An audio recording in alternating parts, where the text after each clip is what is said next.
geri könülməmi.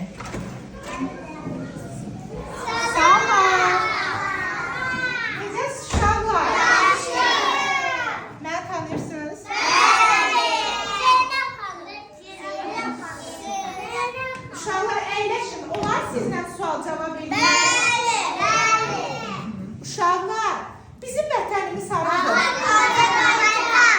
Azərbaycanın paytaxtı haradır? Aferin sənə. Uşaqlar, Bakı şəhəri hansıdır? Uşaqlar, Azərbaycan Respublikası hansı ölkələrlə sərhəddir? 5 ölkələ.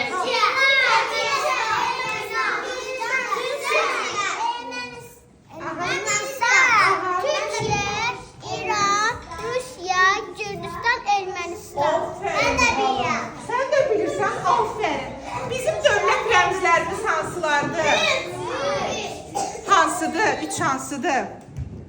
Sayın. Uşaqlar, bayrağımızda neçə rəng var?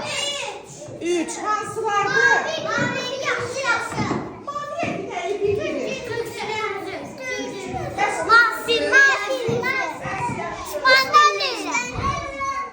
Uşaqlar, bir ildə neçə ay var? 12. Bəs yaşı bir həftədə neçə gün var? 7.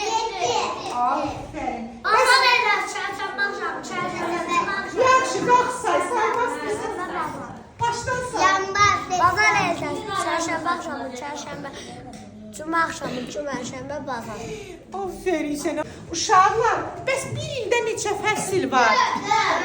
4. Qoş. Bəs yaxşı, indi bir dənə səssiz. Uşaqlar, əlifba nəyə deyilir? Sən də de, bir də de. Əlifba sırayla hərflərin düzülüşünə əlifba deyilir. Aferin. Uşaqlar, əlifbamızda neçə hərf var?